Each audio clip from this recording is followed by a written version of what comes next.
Hello, everyone, and welcome to the Good Lawyers Gone Bad podcast. My name is Stuart Teicher. Well, I lied again. I told you that today would be about Watergate, and it's not quite going to be that story yet.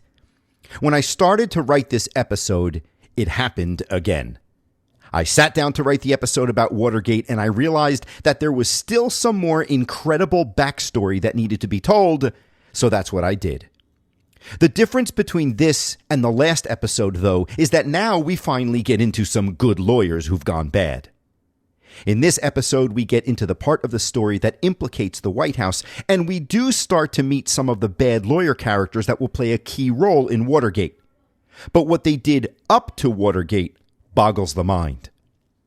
Please remember to rate the podcast on your podcast app, click the stars, give us 5 if you don't mind, and it's really helpful if you could take the time to write a nice review as well. Oh, and one more thing. What do you think about the ads that are running?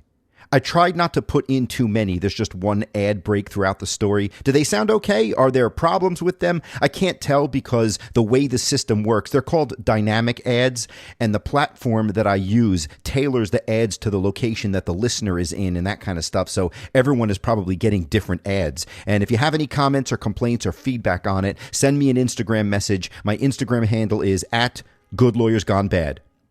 Incidentally, I promise you that the actual Watergate story will be next week.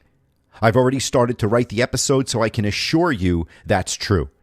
And it's going to make a ton more sense when you hear what the bad lawyers in this story did. So let's hear the story of the beginnings of corruption at the highest level of government. A story about the birth of a dangerous type of hubris, one that leads to theft, treason, and even violence. Here is the break-in before the burglary. I cannot watch superhero movies. Don't think less of me, let me explain. I don't have a philosophical problem with superhero movies. I don't understand them. I mean, I understand the concept of superheroes and their powers, but I just can't keep my focus when I watch those movies. And I think I know why. It's about the timelines. I can't keep track of the storylines. You know why? Because there's too many of them. And I really think that's it. The overlapping timelines and the different realities that exist in these alternate universes, it just continues to confuse the hell out of me. Learning how all of those interact, I think, is a full-time job. You know what's my speed? My speed are the Rocky movies. You know, Rocky, Sylvester Stallone? And it's only because the storyline is simple and easy to follow. Think about it. In Rocky 1, he's stupid and he loses. In Rocky 2, he's stupid and he wins. In Rocky 3, he's stupid and he loses, then wins. In Rocky 4, he's elevated to the position of an international diplomat and proxy in the Cold War. And then in Rocky 5, he's stupid again. I get it. I can get that. I was talking to my son years ago about how I don't like superhero movies, and he said, "Yes, you do." And I said, "No, I don't." And he said, "Yes, you do. You love James Bond." And I said, "That is a good point. I am obsessed with James Bond. I love everything about him. Well, everything but for the racism and the misogyny. You know, that part I could do without. But aside from that, I'm obsessed with the character and the movies. And he's pretty much a superhero. I am so obsessed that I didn't only just see the movies, I actually read many of the books.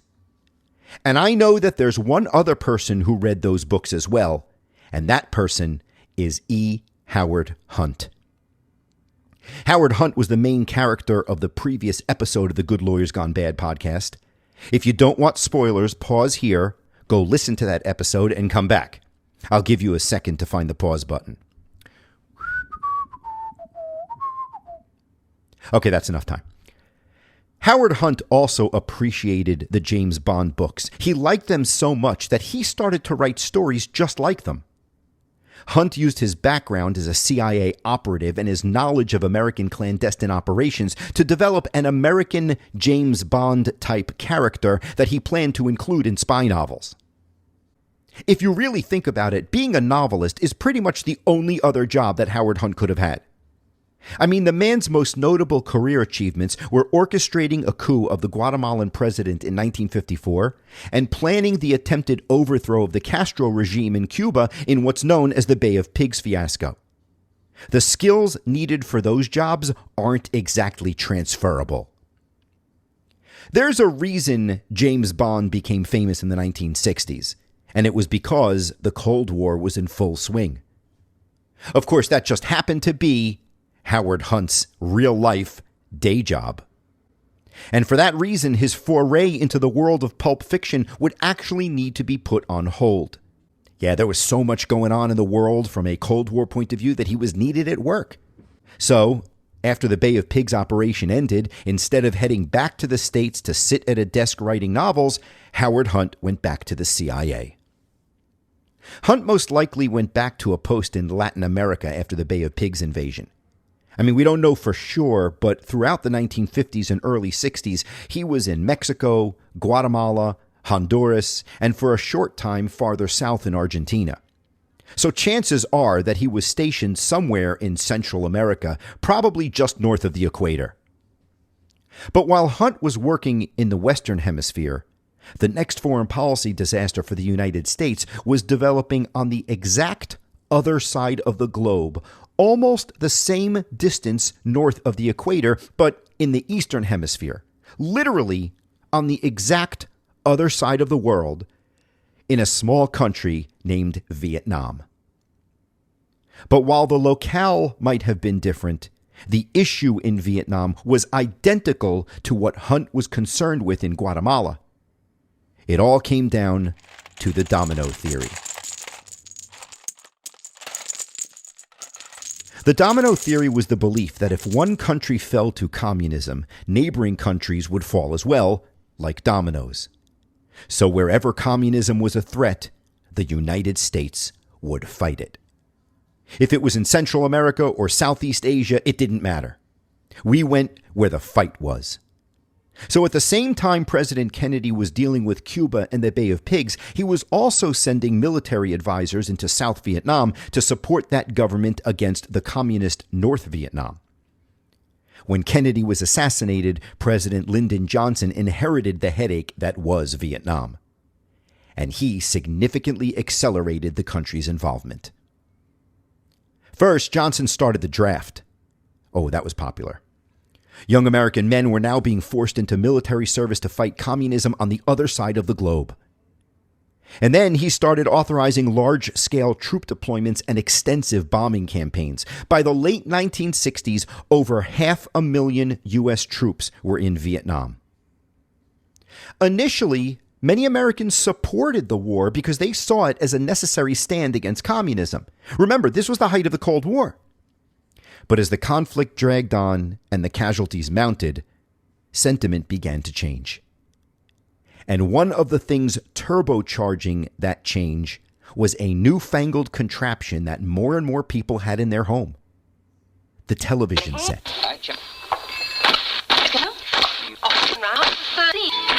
For the first time in history, graphic footage of combat, pictures of body bags, and actual movies showing civilian suffering, all of that was broadcast directly into American homes on the nightly news. Unlike World War II, where newsreels were heavily curated, TV coverage of Vietnam was raw, and it was unfiltered, and it showed the war's brutality in real time. That is why the Vietnam War earned the nickname the Living Room War. As the war became more and more controversial, the Johnson administration was getting frustrated. They believed in the need to stop communism, but they also knew that the war was dragging on. A lot of people were dying, and a win in Vietnam was becoming both hard to define and tough to envision. President Johnson's administration needed to get some clarity on what was going on. They needed someone to look at Vietnam and make sense of it all. So the president turned to his Secretary of Defense and said, "Hey, go do a little bit of research." Daniel sat on the floor of the men's room, crying. Actually, crying isn't accurate. Daniel was sobbing uncontrollably. He was in the men's room located next to the auditorium at Haverford College in Pennsylvania, and he sat by himself on the floor of that bathroom weeping for an hour. It was the first time in his life that he'd done anything so dramatic, and that is really saying something given his backstory. Daniel's youth gave him plenty to cry about. When he was 15 years old, Daniel's mother and sister were killed in a car crash when his father fell asleep at the wheel. Despite that devastating loss, he pushed his way through prep school, he made it to Harvard, and then he graduated from Cambridge. He was a smart cookie. Daniel Ellsberg wasn't just brilliant, he was patriotic as well. He joined the Marines in 1954, and he was sent to Egypt in 1956 during the Suez Crisis. Thankfully, he didn't have to see combat then because tempers cooled at the last minute and a military skirmish was avoided. From there, Daniel got a doctorate at Harvard, worked on research projects for the United States government, and eventually took a job as an advisor to John F. Kennedy's Secretary of Defense. When the war in Vietnam got more intense, President Kennedy's team wanted first-hand accounts of what was going on. They decided to take staffers from the Defense Department and send them to Southeast Asia to accompany combat forces and report back on what they saw. One of the staffers sent was Daniel Ellsberg. Daniel wasn't put in a cushy hotel and told to talk to troops and send cables back to the States. He was given a uniform, he was given a gun, he was embedded with the troops, and he went with them as they actually fought the enemy. And that was when things changed for him.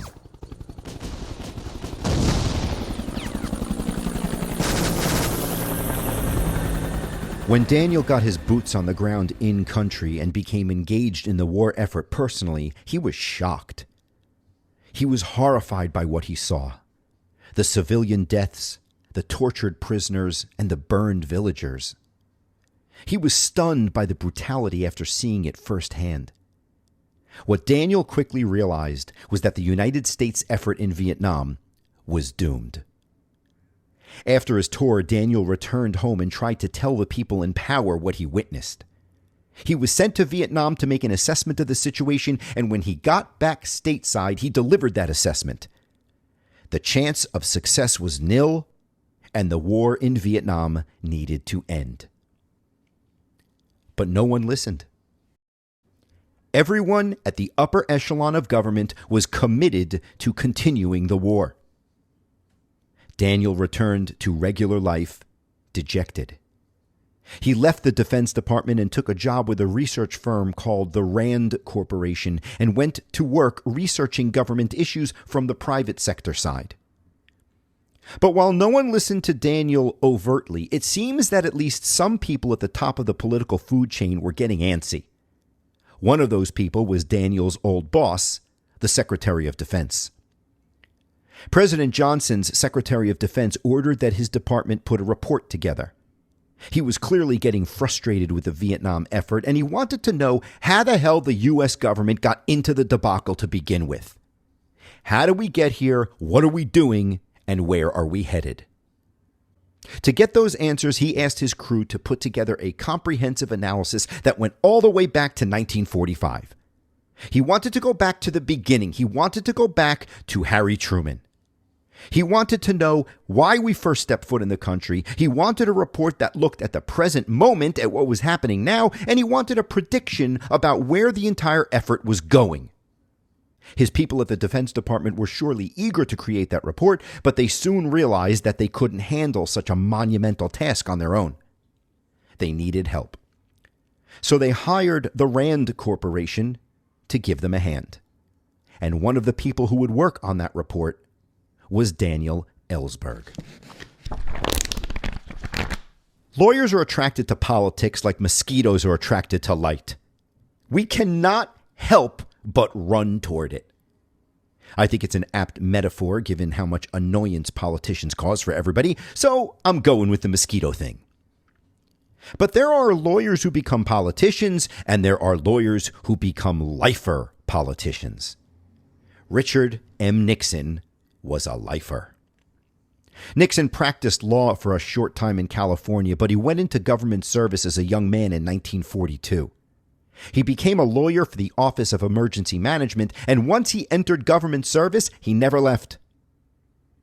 If you ask Richard Nixon why he stayed in government service, he would probably have told you that it was because he loved the country and he wanted to serve. I don't think anyone, even his most ardent supporters, would doubt that. I don't think they would doubt that, in Nixon's mind, his actions throughout his career were done out of love of country. But to see how that concept got warped a bit, you need to get into Richard Nixon's head. Nixon believed that he was uniquely suited to lead the country. Richard Nixon believed that he had something special to offer the country that no one else had.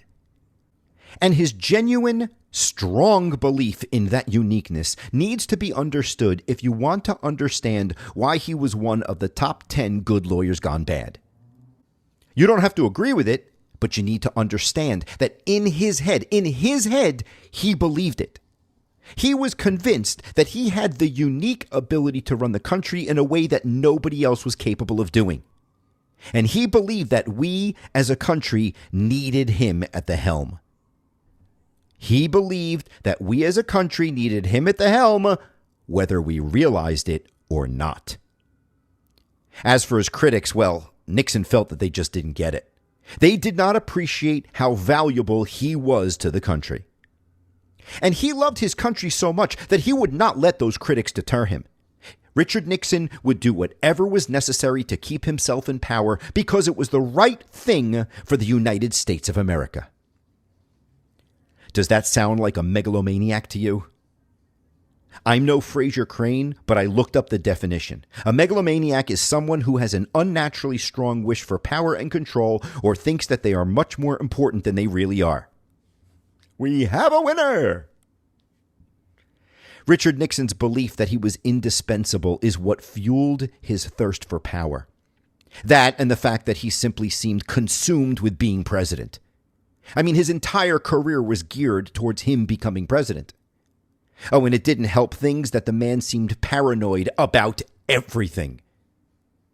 All of that together explained why, at every moment in his career, he was able to justify using every dirty trick in the book if it served his march towards the presidency. He finally achieved that goal after being elected to the White House in 1968, and soon after he entered office, the report about Vietnam that was commissioned by Lyndon Johnson was complete. The report was presented to Nixon in 1969, and it was something. The report was called Report of the Office of the Secretary of Defense Vietnam Task Force. It was 7,000 pages long, and it comprised of 47 volumes. It was long, it was detailed, and it was a damning assessment of a dire situation. The task force report showed that multiple administrations, from Truman to Johnson, they all knew that the war was unlikely to be won, but publicly claimed otherwise. Every single president exaggerated the successes of the government to maintain support among the American people. The task force report explained that troop increases and bombing campaigns had been largely ineffective. It exposed covert operations like bombing in Laos and Cambodia, things that were used to justify escalating the war, but they were hidden from the public. The document revealed that president after president from both parties, from Truman through Johnson, misled the American public, exceeded their authority, and bypassed Congress, all for the purpose of continuing the conflict in Vietnam. At first, the report didn't bother Richard Nixon. He had just become the president, so the report didn't even really look into what he had done because he hadn't done much. Since his administration wasn't implicated in the report, and since for Nixon it's all about him, it didn't make him so upset. And besides, as far as he was concerned, substantively, it didn't matter what the report said.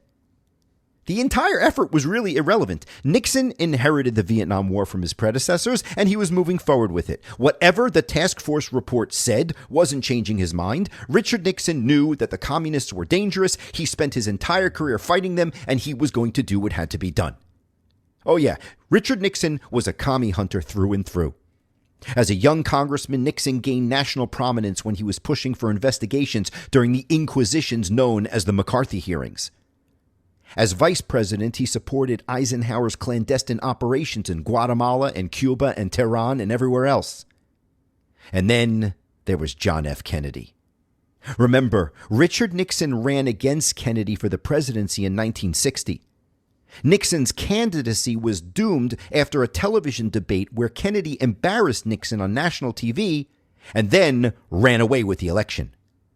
And on top of that, Nixon probably didn't have much respect for the report altogether. The report authors might have been making an indictment of the actions of Nixon's predecessors, but Nixon, he probably knew better. Those presidents did what they had to do. Nixon knew, or believed, that a president sometimes needs to take action outside of the law to protect his citizens from the dangerous people of the world. Sometimes extra-legal actions are required in order to protect the people you care about from bad people trying to do them harm. As far as Richard Nixon was concerned, the task force report was a waste of paper. It wasn't worthy of being distributed to the public, and he felt that it should not see the light of the day. And since the report was a classified document, it would stay that way. Daniel Ellsberg was not surprised at all when the task force report he helped create revealed the reality of the disaster that was the Vietnam War. He was surely surprised, however, when the report got buried. How could that be? Didn't anyone read what it said? It was a devastating account of the war. It implicated the highest levels of government. If no one was going to listen to that report, then what the hell would anybody listen to? When the task force report got ignored, it seems to have hurt Daniel Ellsberg immensely. The entire episode was so heart-wrenching for him that he decided to get counseling. Maybe a psychiatrist could help him work through his emotions. Heck, it certainly couldn't hurt.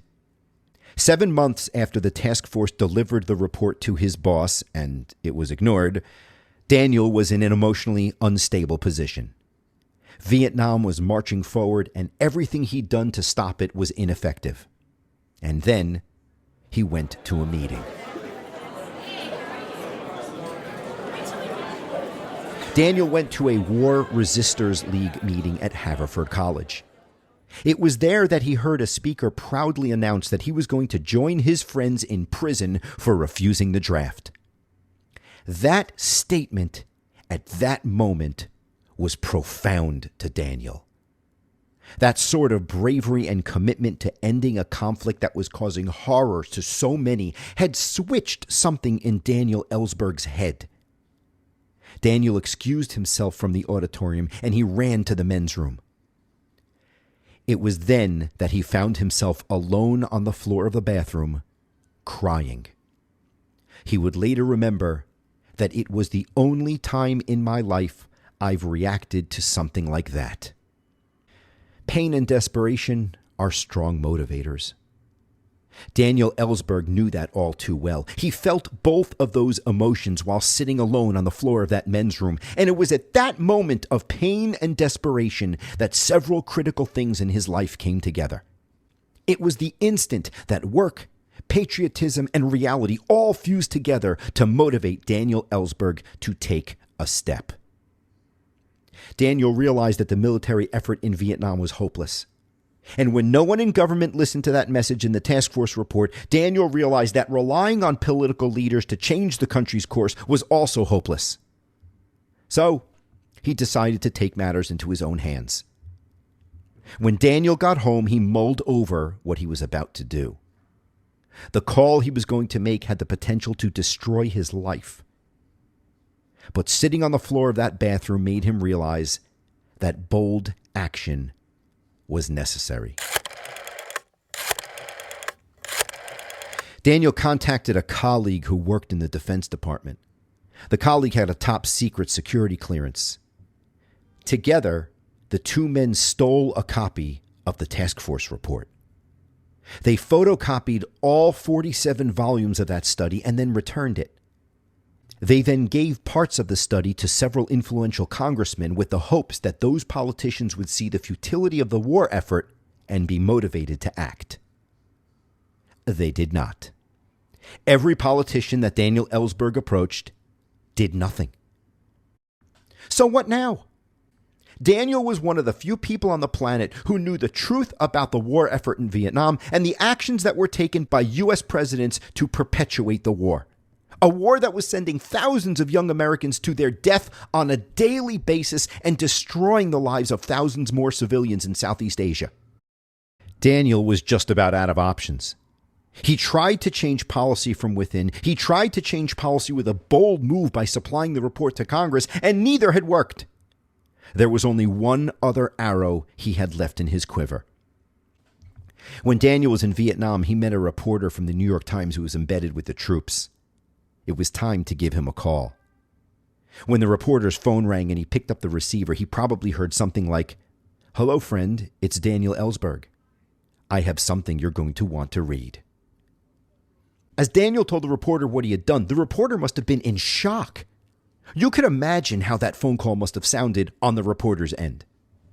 You're telling me there's a top secret document outlining the United States activities in Vietnam for how many years? The reporter must have been incredulous. And you're saying that the document claims that every president since Truman has been lying to the American people, and this is in writing? The reporter probably started to salivate at this point. Wait. You stole it? When Daniel Ellsberg told that New York Times reporter that he was prepared to hand the report over to the newspaper, the reporter's heart probably skipped a beat. For the newsman, this was Christmas and New Year's and July 4th and his birthday all wrapped up into one. It was surely going to lead to an article that could make his career.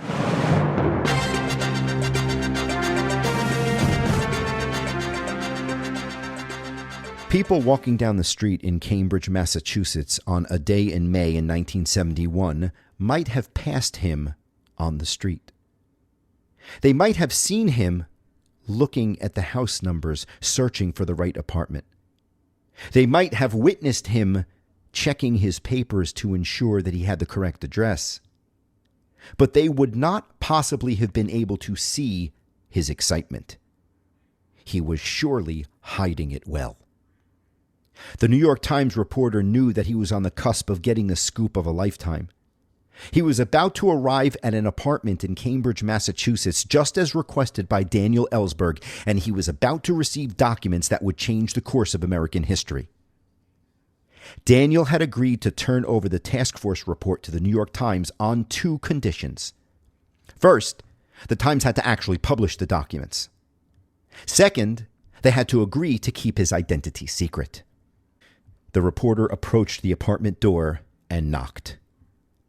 Both Daniel and the reporter must have felt a tingling up their spines when they actually saw each other in the flesh. But the sensation the reporter felt went from excitement to dejection pretty quickly. Daniel Ellsberg had changed his mind. Well, sorta. Daniel seems to have gotten cold feet about turning over the entire document to the press, so he told the reporter that he could study the paper and take notes, but he could not actually take them and photocopy them. It seems that the reporter reluctantly agreed. But how would he get this done? It was impossible for the reporter to read the entire 7,000-page document at that moment. Yes, Daniel realized that. So, Daniel gave the reporter a key to the apartment and told him to spend as much time as he needed there. And then, Daniel excused himself and left town. After Daniel left, the reporter thought about what was happening. The moment was much bigger than him. It was much bigger than him. It was much bigger than Daniel. These documents, they were monumental. They didn't belong to Daniel. They didn't belong to the New York Times. The reporter realized at that moment that the truth was, the task force report belonged to the people. The reporter came to the conclusion that, in his words, the report was the property of the people that had been paid for by the blood of their sons. So in what he clearly felt was a moment of extreme altruism, the reporter broke the deal he made with Daniel, took the entire report, made a photocopy, and brought the entire study back to the newspaper's office in New York City. Daniel Ellsberg had no idea. He figured it out, though. A few weeks later, the New York Times published an article about the report. They hoped the article would be the first article of 9 separate installments. And Daniel Ellsberg must have realized he'd been duped when he read that first article and saw that the Times actually printed excerpts from the study word for word. Oh, and apparently it wasn't sexy enough to refer to the task report as the report of the Office of the Secretary of Defense Vietnam Task Force. So instead, they gave it a catchier title. The New York Times named it after the building where it was developed. They called it the Pentagon Papers.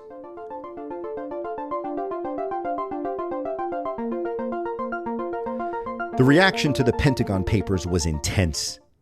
The country was turned on end by the allegations that were made in the Times reporting. Every single president appeared to have misled the American public about Vietnam. This story was going to have legs and staying power. Daniel Ellsberg knew that. Not only did Daniel realize that the story would be monumental and long-lasting, he also realized that he had committed a crime. And not a regular old get-sent-to-jail crime. It was a federal pound-you-in-a-cell-for-a-long-time crime. He conspired with someone who had a top-secret clearance to steal classified documents from the United States Defense Department. And people were going to find out. Sure, he told the Times to keep his identity a secret, but he already told how many congressmen about the report? He gave copies to those officials, so it was just a matter of time until they figured out that Daniel Ellsberg was the leak. And that's exactly what happened. They figured that Daniel Ellsberg was the leak, and that's why he went into hiding.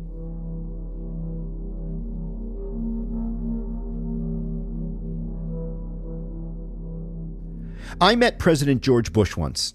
I mean, the father, you know, King George I. Well, saying I met him might be a bit of an overstatement. Back when he was running for re-election in 1992, I was in college at Rutgers, and the president was making a campaign stop near our campus. One of our group of college friends, who we affectionately called Joe the Boarder, Joe had a family member who was involved in the campaign. They said they were looking for some college students to be part of the advance team for the president's appearance, and Joe asked us if we wanted to help out. Of course, we said yes. It didn't matter what your political affiliation was. You might get to see the President of the United States, and that was cool.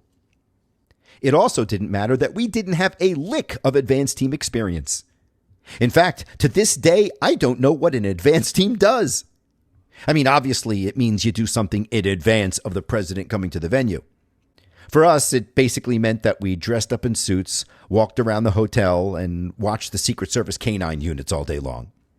It was pretty cool. Oh, and then we got to stand in the back of the room when the President of the United States made a campaign speech. By the way, to my college friend Lee, who is probably listening to this episode and was there on that day, I think it's clear that you and I were the best advancers on that advance team.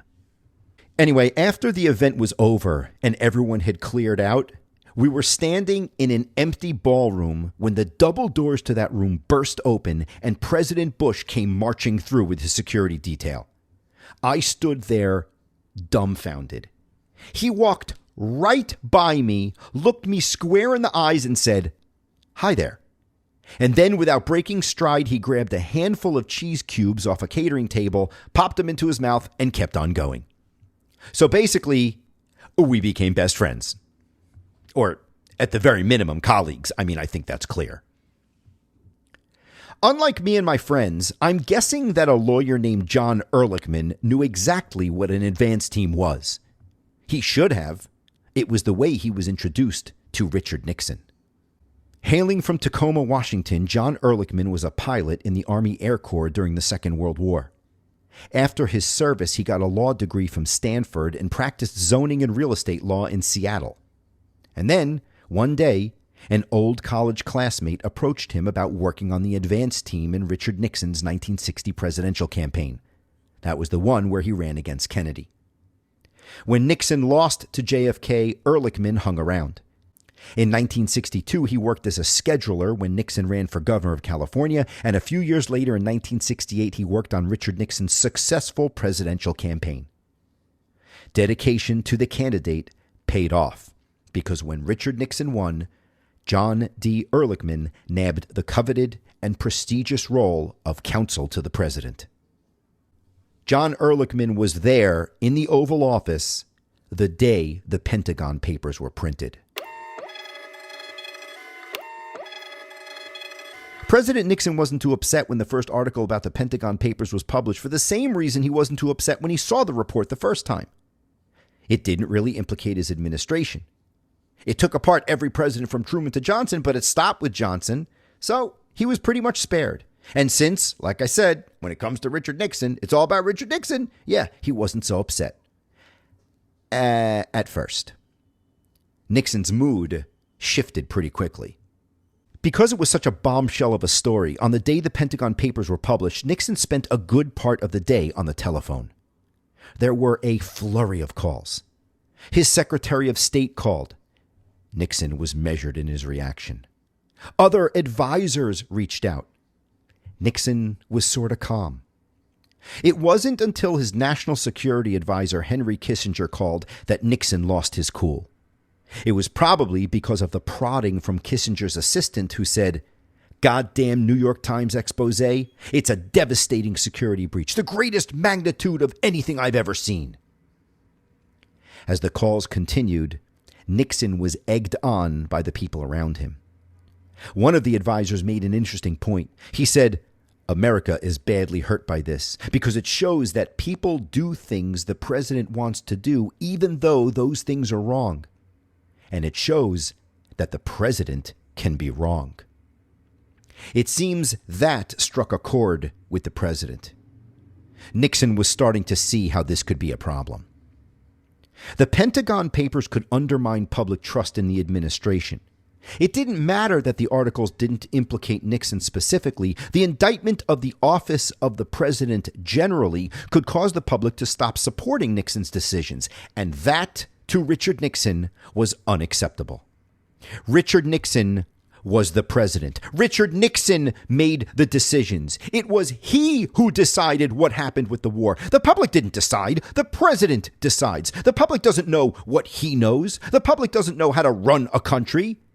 There is a reason that Richard Nixon holds the office of the president, because he was preordained to hold it. The paranoia was starting to seep in. Nixon started to realize that the leak could challenge his control of the narrative regarding the Vietnam War. It could stop him from making the decisions that he wanted to make about how to process the war. And when he thought about that a little bit more, he became even more angry. Who did this leaker think he was? Here you have what has to be a high-level insider turning against the system. And you know what, Nixon thought? If we're not careful, this vigilantism could spread. The leak of the Pentagon Papers could inspire more leaks. Nixon's counsel, John Ehrlichman, asked the president if he wanted to sue the paper. Did he want to try to get the courts to stop the publication of the rest of the installments of the Pentagon Papers that the Times planned on printing? Nixon's initial response was, "No, I don't want to prosecute the Times." Instead, he shouted, "I want to go after the goddamn pricks that gave the information to them." John Ehrlichman's wheels started to turn. The key lawyer for the President of the United States was being put into action. And it was at that moment that the seedlings of a plan were hatched. And Daniel Ellsberg, the goddamn prick who gave the information to the Times, well, he didn't know that he would be the target of that plan.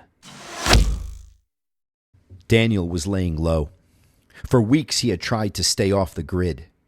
He was in Massachusetts, moving from hotel to hotel and using payphones for all of his communications. It was all an effort to keep the feds off of his trail. But the constant running took a toll, and it must have also felt fruitless. What was the end game? The federal authorities were not going to give up their search for him. He wasn't going to be able to get out of the country, and he probably didn't even want to leave the country. Why would he want to leave the place that he just took a huge gamble at trying to save? In what was surely an act of resignation, Daniel Ellsberg surrendered to authorities in Boston on June 28, 1971. A federal grand jury indicted him shortly thereafter on charges of theft and espionage. With Ellsberg's arrest out in the open, Nixon's anger at the former government employee turned leaker intensified. Ellsberg's betrayal rankled the president. He seemed to take it personally. And with each passing day, Nixon's paranoia grew. And that paranoia was compounded by an important fact. Ellsberg had access to sensitive information beyond the Pentagon Papers, and that scared the crap out of Nixon. The president would describe Ellsberg as a genius, but also a dangerous fanatic who needed to be tried and convicted.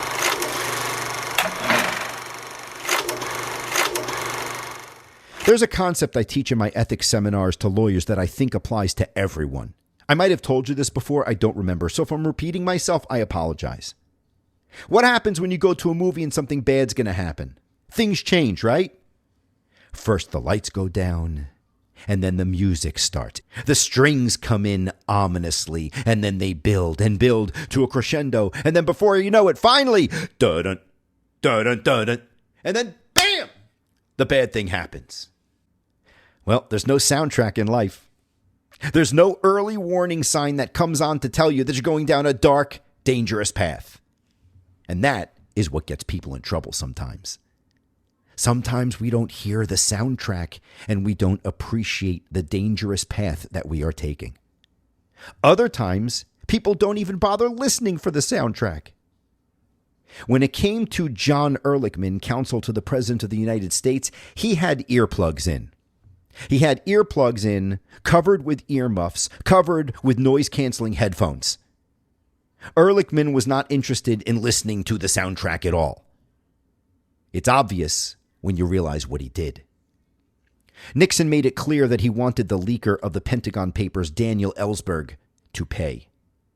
The anger had built up inside the president, and he became almost obsessed with making sure that Ellsberg answered for what the president saw was a grave betrayal of the country.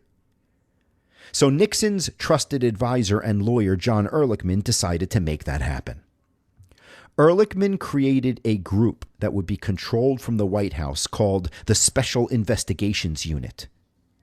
Despite its somewhat official-sounding name, this Special Investigations Unit was not official at all. Actually, no one referred to the group as the Special Investigations Unit or even by its acronym, the SIU. No, the group would get a cute nickname. They were plugging leaks, so Ehrlichman called them the Plumbers. The Plumbers were not a group sanctioned by Congress. They weren't recognized officially by the executive branch. As far as the world was concerned, they didn't even exist. This would be a quiet bunch of guys who would take care of the kind of business that needed to be taken care of. Their work would be, shall we say, extra legal. Oh yeah, Ehrlichman had no soundtrack whatsoever. John Ehrlichman needed to find the right guys for the job. They had to be trustworthy, so Ehrlichman tapped into some people he could trust. Ehrlichman brought on a family friend who also happened to be a lawyer and happened to be from his old firm in Seattle. That lawyer brought on another lawyer who was a former prosecutor. But a group of lawyers was not going to be able to get this kind of job done. As intelligent as those guys could be, they aren't the prototypical members of a team of clandestine investigators. Plugging leaks in an extra-legal way was not something that lawyers did on a daily basis. They needed someone on the team who knew how to engage in the nefarious type of operations that would silence critics and scare everyone else into keeping their mouths shut. They needed someone who knew how to operate in the shadows. They needed someone who was experienced in high-stakes covert operations. They needed E. Howard Hunt. Ehrlichman reached out to one of his co-counsel in the White House who happened to know Howard Hunt. He asked his fellow lawyer to call Hunt and see if he could get him on board. It was not a slam dunk. It wasn't like they could call up the CIA and tell Hunt to come over to Washington. That's because it was 1971 and Howard Hunt was already retired. Hunt left the CIA the previous year. He was now a full-time novelist writing those James Bond-style American spy novels. When the lawyer from Ehrlichman's office called, Hunt probably hesitated. He wasn't an operative anymore. He was an author now. He was probably enjoying living off a pension and writing books. It must have been an easy life. I mean, come on, he'd done the covert operation thing for how many years? Well over 20. It was enough. But Howard Hunt's friend probably knew exactly which buttons to push. He knew how to put the situation in a way that would resonate with the former spy. He probably said something like, Howard, if we don't deal with this Pentagon Papers crap, it's going to affect our ability to fight the communists. Sure, the work we're asking you to do is in this country, but you go where the fight is, Howard.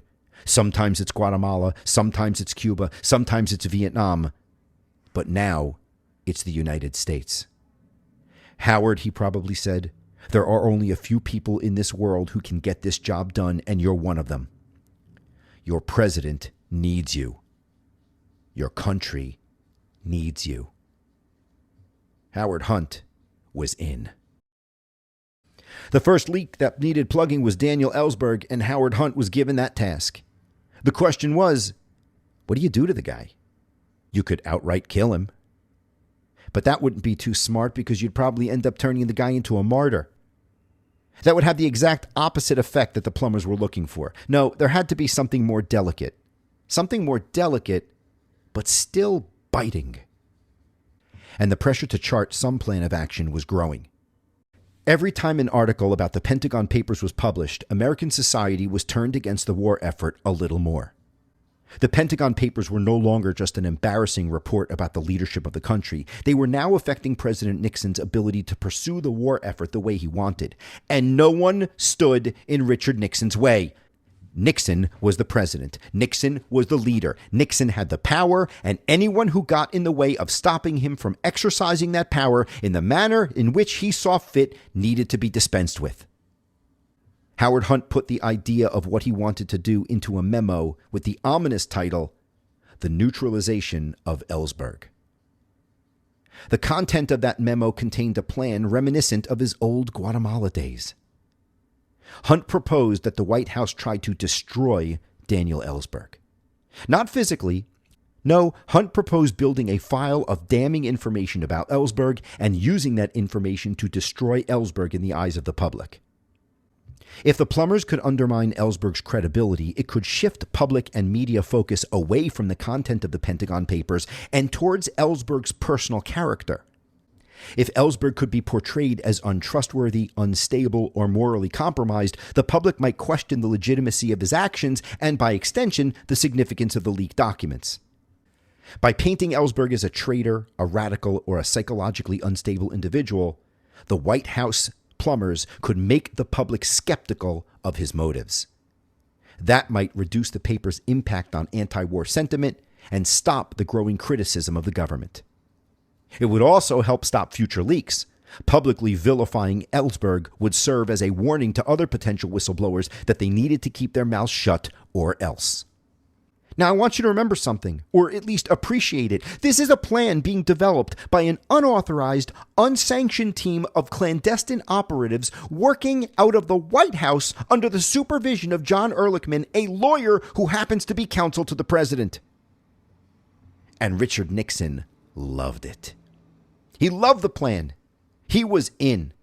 He told his lawyers, quote, "The main ball is Ellsberg. We've got to get this son of a bitch. We can't be in a position of allowing the guy to get away with this kind of wholesale thievery, or otherwise it's going to happen all over the government." Oh, and there was one other added benefit. A vindictive one. If they could tear apart Daniel Ellsberg's credibility, it would weaken his defense in court. As far as Richard Nixon was concerned, the son of a bitch Daniel Ellsberg deserved everything that was coming to him. And if Nixon could help make that punishment a little worse, he was happy to do so. One of the plumbers would later reveal that President Nixon personally told him that the president reviewed the leak as a matter of critical importance to national security. Nixon personally ordered that man to find out how the leak had happened and to keep it from happening again. The plumbers had their marching orders. Howard Hunt got to work on formulating a plan. He must have felt at home in this role. He was a master of clandestine operations. And this would probably be easier than Guatemala and Cuba. This was all going to happen on his home turf.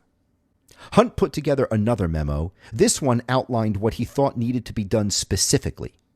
The memo was written to the special counsel to the president, a guy by the name of Chuck Colson.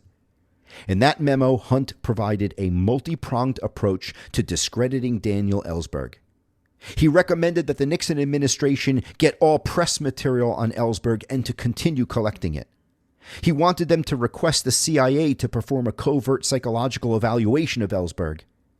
He recommended that they interview Ellsberg's first wife to see what they could learn. He also said they should interview Ellsberg's contact in Vietnam, a restaurant owner named Nikolai. And he didn't want to just talk to Nikolai. Hunt said that they should also interview, and this is what Hunt wrote in the memo verbatim, he said that they should also interview the restaurant owner's mistress, whom Ellsberg coveted. Hunt also recommended examining Ellsberg's file at the Pentagon, and he also wanted to talk to all of Ellsberg's colleagues in every place that he ever worked. And there was one more item on Hunt's list. Daniel Ellsberg had been under the care of a psychiatrist in Beverly Hills, California named Dr. Louis J. Fielding. The FBI interviewed Dr. Fielding as part of their investigation into the Pentagon Papers leak, but the doctor wouldn't talk, explaining that he had to consult a lawyer. Clearly, he was concerned about doctor-patient confidentiality, or privilege, as we'd call it in the law. The president's office surely had access to the FBI's activities, so they knew about Dr. Fielding. Someone must have passed the doctor's name on to Howard Hunt. That's why the last item on Hunt's memo was to obtain Ellsberg's files from his psychiatrist. I need you to think about this memo. This memo was sent by Howard Hunt to a man named Chuck Colson, who was special counsel to the president. I'm going to repeat that. Howard Hunt created a memo on behalf of an unsanctioned group that was planning to engage in illegal covert actions against a citizen of the United States, and he was directing this memo to a lawyer who was currently special counsel to the President of the United States. It was put in writing. It had the lawyer's name on it, and that lawyer was working in the White House at the time. And maybe worse yet, it seemed that the memo was well received.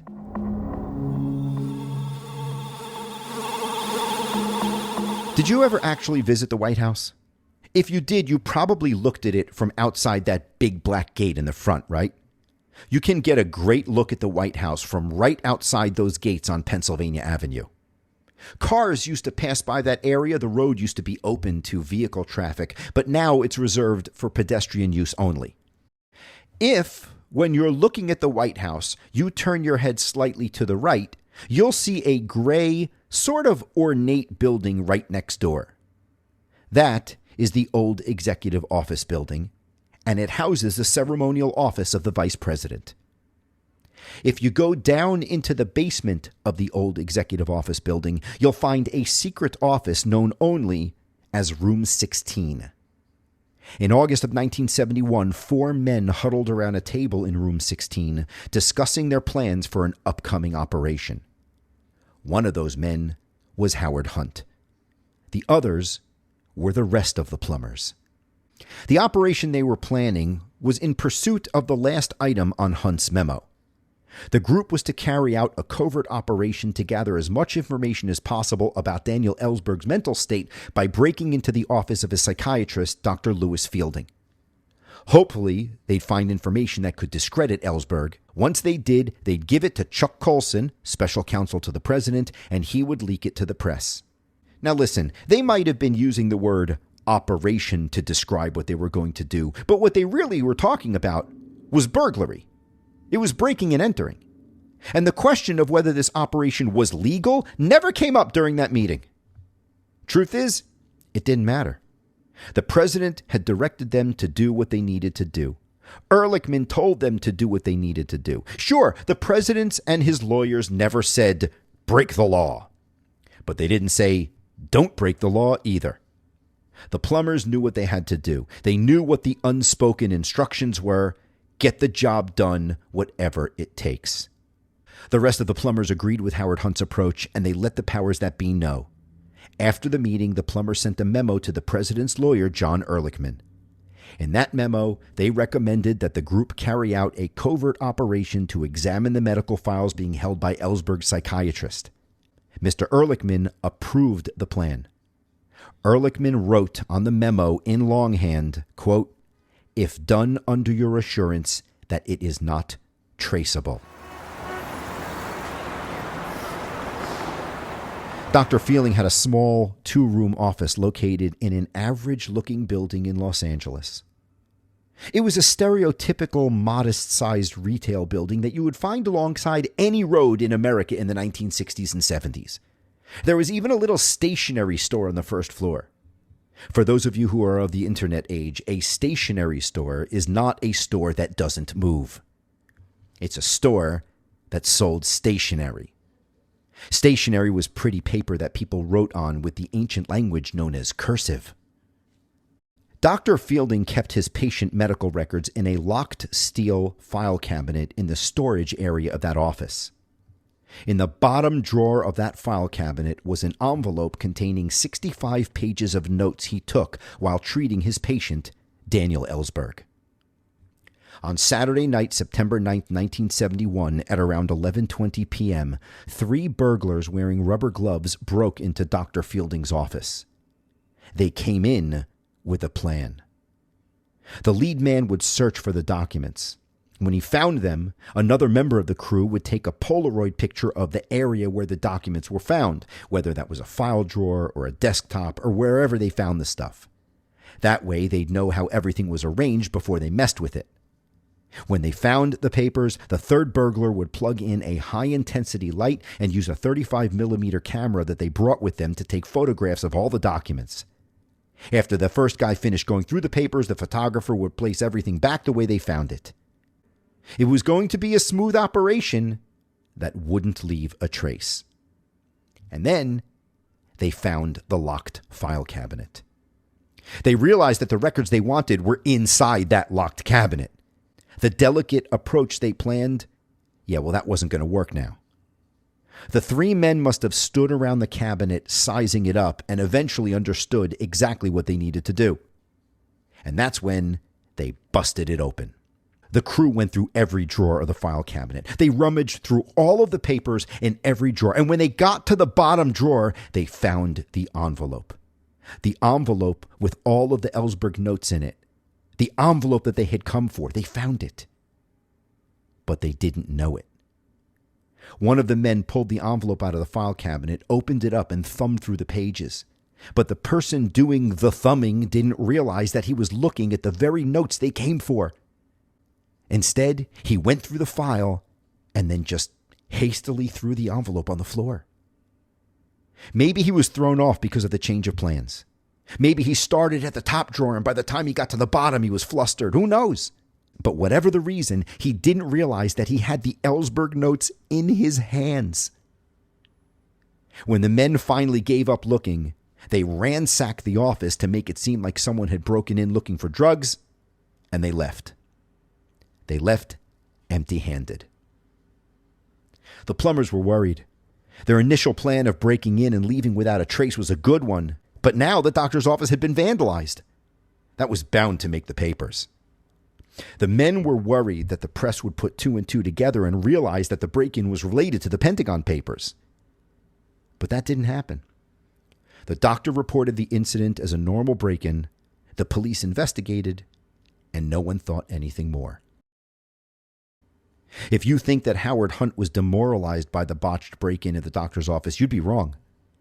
Quite the contrary, he was emboldened. Hunt felt that his crew did a competent job under the circumstances. To him, the mission was a success.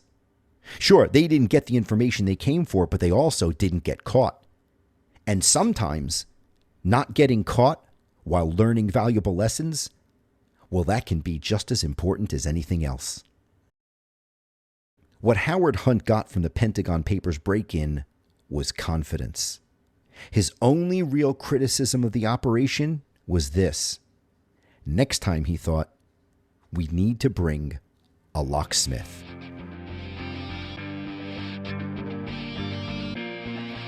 Join me next time for the story of the Watergate break-in. You're not going to believe what these sophisticated lawyers were capable of doing. Thanks very much, everybody. I hope you enjoyed the program, and I'll see you next time.